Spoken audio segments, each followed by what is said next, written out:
नमस्कार दोस्तों, मैं सिद्धार्थ आप सभी का बहुत बहुत स्वागत करता हूं।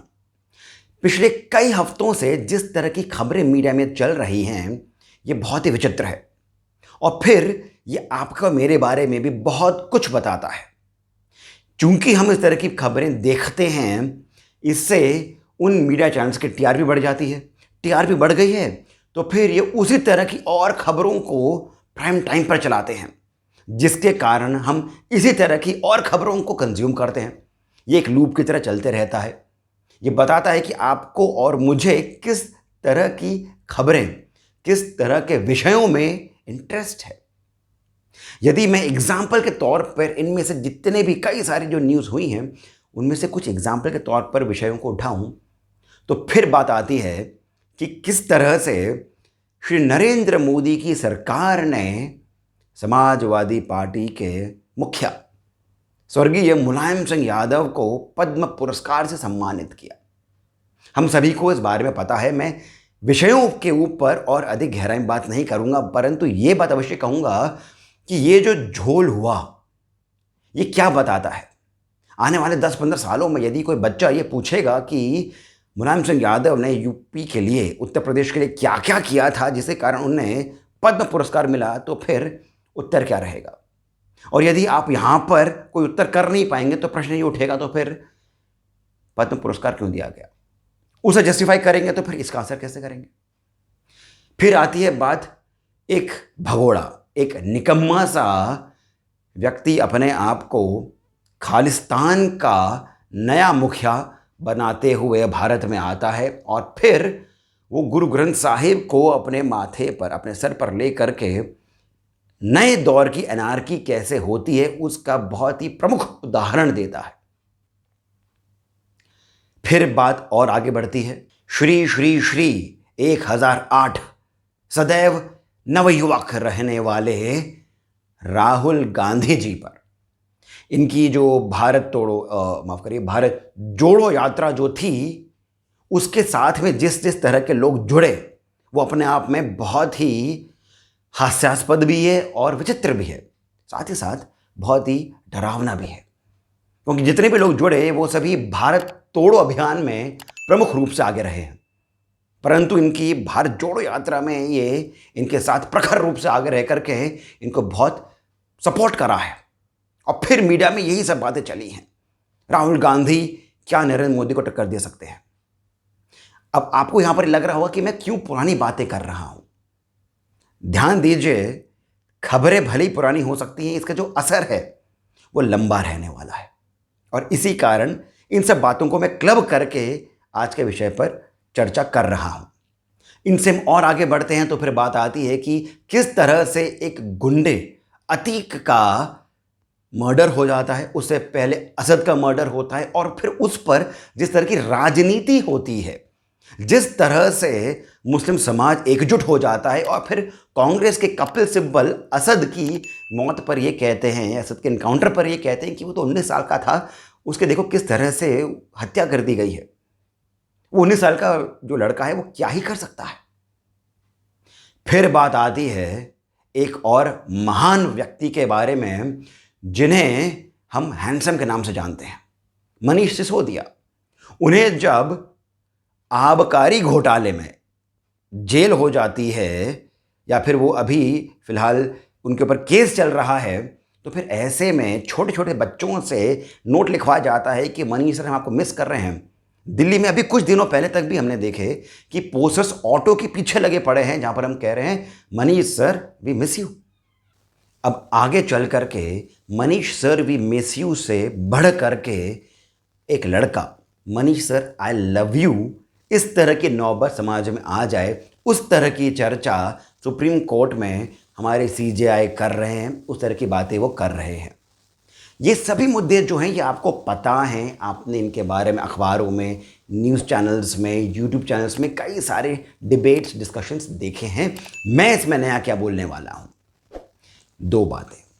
पहला तो ये कि ये बहुत ही बड़ी प्रॉब्लम है और ये सभी कनेक्टेड हैं।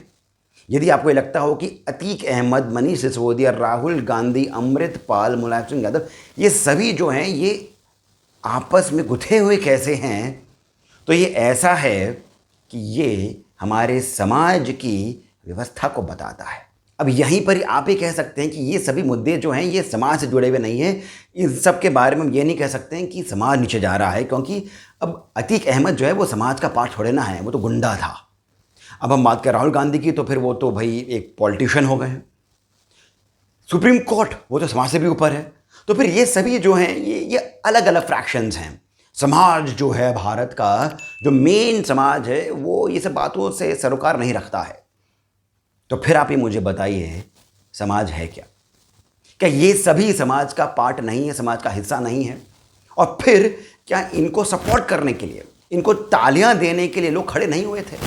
मुलायम सिंह यादव को मिल गया पद्म पुरस्कार, कितने लोगों ने तारीफें करी। अमृतपाल के पीछे कितने लोग खड़े थे जब वो सर पर गुरु ग्रंथ साहिब को लेकर के थाने घुस गया था। मनीष सिसोदिया को तो हम लोगों ने देख लिया है, कितने बच्चों से लिखवाए गए ऑटो वाले वो पोस्टर लगाकर चल रहे हैं। दीवा चंद्रचूड़ जो हैं वो जिस तरह के बयान कर रहे हैं, क्या ये इन्फ्लुएंस नहीं करता है? क्या अतीक अहमद ने मुस्लिम समाज को एकजुट नहीं कर दिया है? क्या कांग्रेस वाले अतीक अहमद की जिस तरह से मौत हुई है, असद को जिस तरह से मारा गया, उसके बारे में बयानबाजी नहीं कर रहे हैं? और फिर क्या ये इन्फ्लुएंस नहीं कर रहा है? क्या अमृतपाल ने हजारों लाखों लोगों को इन्फ्लुएंस नहीं करा है? क्या दीवा चंद्रचूड़ के जैसे बनने के लिए हजारों लाखों जो यंग लॉयर्स हैं, जो ये सोच रहे हैं कि कभी वो ये सीजेआई या फिर सुप्रीम कोर्ट की कोई गद्दी पर बैठ पाएंगे, क्या वो भी ये नहीं सोचेंगे कि हम भी यदि इसी प्रकार से सोचेंगे तो फिर क्या पता हम भी ऐसे ही एक पावरफुल पोजीशन में पहुंच जाएं? सब कुछ इन्फ्लुएंस हो रहा है और ये धीरे धीरे करके बढ़ रहा है। इस तरह के लोग बढ़ रहे हैं, इस तरह की सोच बढ़ रही है। वोकिज्म, ये जो वोक लोग हैं ये बढ़ रहे हैं। कम्युनिस्ट जो लोग हैं उनका इन्फ्लुएंस भी बढ़ रहा है। आपके बच्चे जो हैं वो इन्हीं तरह की बातों से इन्फ्लुएंस हो रहे हैं। तो फिर क्या ये नहीं बता रहा है कि यदि इन लोगों को तालियां मिल रही हैं, बड़े पैमाने पर तालियां मिल रही हैं, राहुल गांधी की भारत जोड़ो यात्रा में आप देखिए कितने सारे विजुअल्स आ रहे हैं जहां पर आपको ये दिखता है कि हजारों लोग जुड़े हैं इनके साथ में, भले वो वोट करें नहीं करें, सपोर्ट कर दिखाने के लिए तो आए हैं। जितने भी सेलिब्रिटीज राहुल गांधी के साथ में रहे हैं, क्या उनके पीछे फॉलोअर्स नहीं हैं? तो फिर जब ये सभी समाज का हिस्सा हैं तो फिर ये बात तो आ ही जाती है ना कि समाज जो है वो कहाँ जा रहा है। पर मैं यहाँ पर नेगेटिव बातें करने नहीं आया हूँ, क्योंकि ऐसा नहीं है कि समाज यदि नीचे जा रहा है तो उसे ऊपर उठाने के लिए लोग कार्य नहीं कर रहे हैं। समाज जागरूक हो रहा है, परंतु बात यह आती है कि यदि आप ये कहें उत्कृष्ट भारत, जागृत भारत, अगर ऐसा हो रहा है तो ये तो बहुत अच्छी बात है।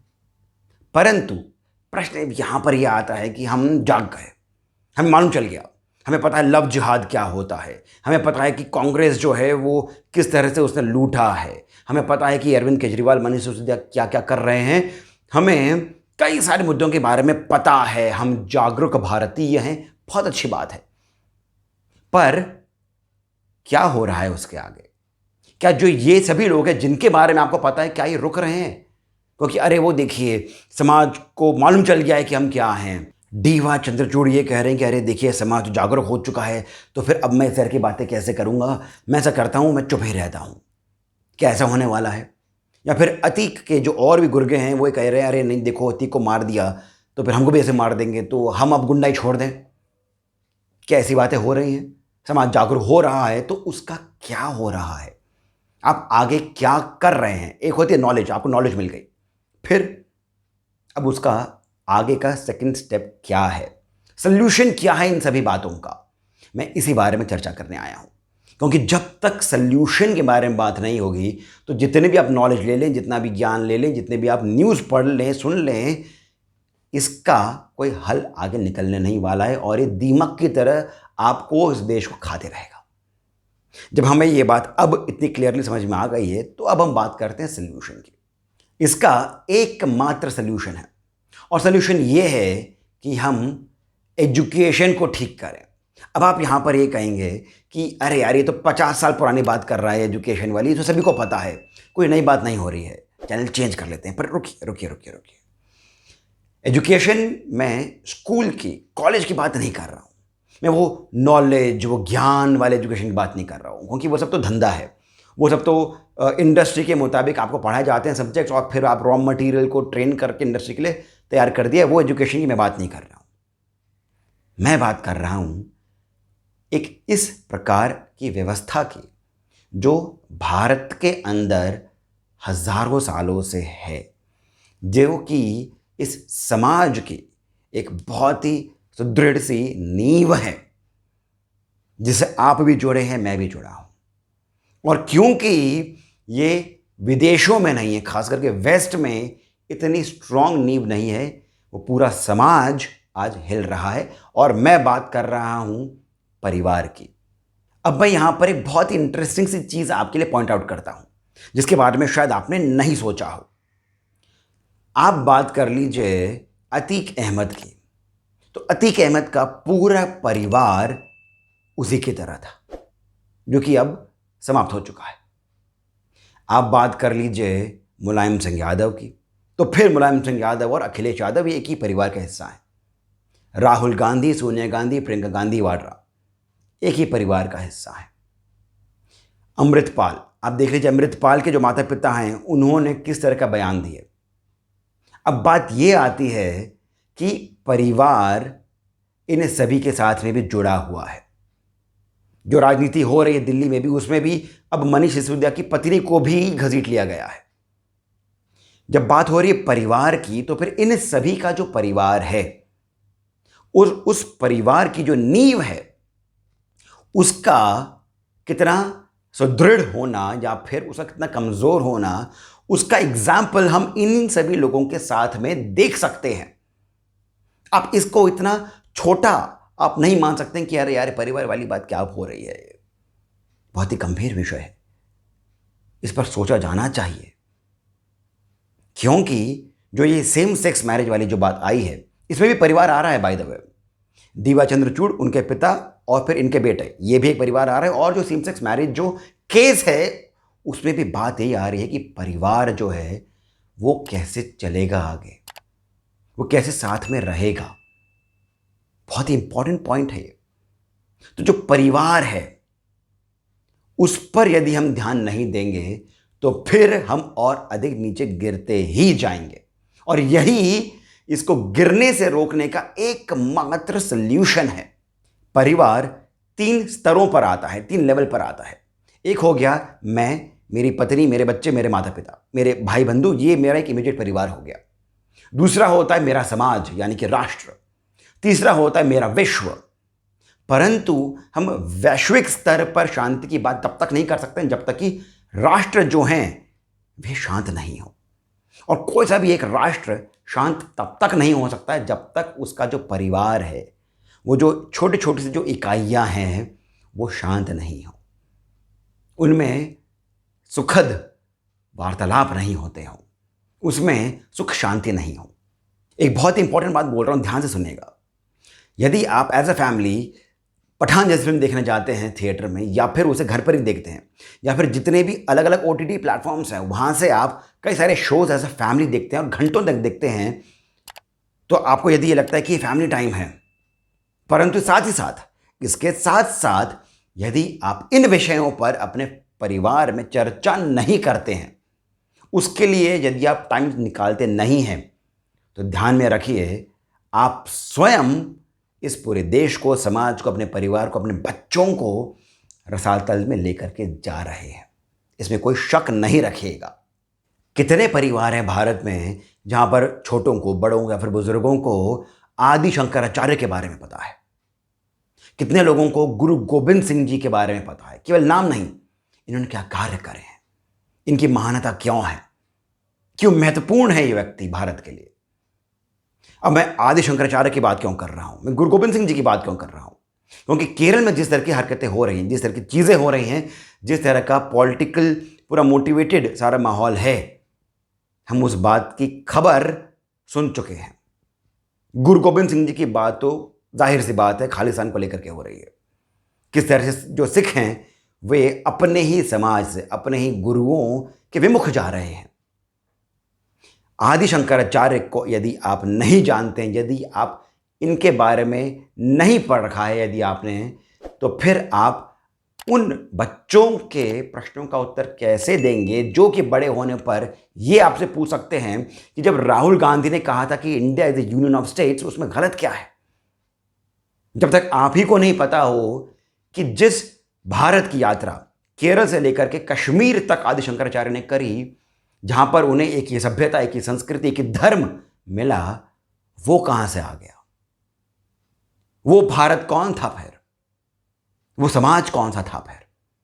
यदि आपको ये नहीं पता हो, यदि आपको आदि शंकराचार्य की यात्रा के बारे में नहीं पता हो, तो फिर आप राहुल गांधी की जो भारत जोड़ो यात्रा है उसके बारे में टिप्पणी कैसे कर सकते हैं?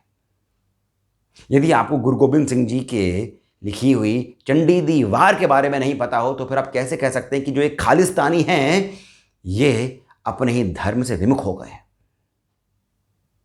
परिवार के अंदर इस तरह की चर्चाएं होनी आवश्यक है, जरूरी है। समय निकालिए। यदि आप नवयुवक हैं, यदि आपकी शादी नहीं हुई अभी तक, तो फिर आपके माता पिता, आपके भाई बंधु और आपके मित्र भी आपके परिवार का हिस्सा हो जाते हैं। तो इस कारण से आप अपने मित्रों के साथ में, दोस्तों के साथ में भी इन बातों की चर्चा करिए, बहुत आवश्यक है। अंत में मैं बस इतना ही कहूँगा कि हमारा समाज हमसे ही बना है। हमारा समाज सुदृढ़, सुरक्षित तभी तक रह पाएगा जब तक हम सुदृढ़ और सुरक्षित स्वयं को और स्वयं के परिवार को नहीं करेंगे। दोस्तों, यदि आपको मेरे विचार अच्छे लगे हों, यदि आपको मेरी बातों में कुछ लॉजिक, कुछ सही लगा हो, तो फिर कृपया करके इसको लाइक करिए, यानी इस वीडियो को लाइक करिए। हमें सब्सक्राइब अवश्य करिए, क्योंकि बहुत आवश्यक है कि आपका सपोर्ट हमें इस माध्यम से भी मिलता रहे। और आपसे मैं विनम्र अनुरोध करता हूं कि थोड़ा सा और सपोर्ट बढ़ाइए और कमेंट सेक्शन पे जाकर के जो पहला कमेंट है वहां से डिटेल्स निकाल करके जीपे का, पेटीएम का, आप हमें अपनी ओर से जितनी राशि हो सके प्रदान करिए। आपका श्री सहयोग हमें बहुत आगे तक लेकर के जाएगा। साथ ही साथ कमेंट में ये भी बताइए, यानी कमेंट करके आप ये भी बताइए कि आपके क्या विचार हैं, मेरी किन बातों से आप सहमत हैं और किन बातों से आप असहमत हैं, क्योंकि ये चर्चा हो रही है। आवश्यक नहीं है क्योंकि ये मेरा चैनल है, क्योंकि मैं इस वीडियो में आया हूं तो मेरी सभी बातें सच हों, सही हों, परंतु चर्चा होनी आवश्यक है। खुले हृदय से चर्चा होनी आवश्यक है, खुले कानों से चर्चा होनी आवश्यक है। अब मुझे यानी सिद्धार्थ को अब जाने की अनुमति दीजिए। धन्यवाद।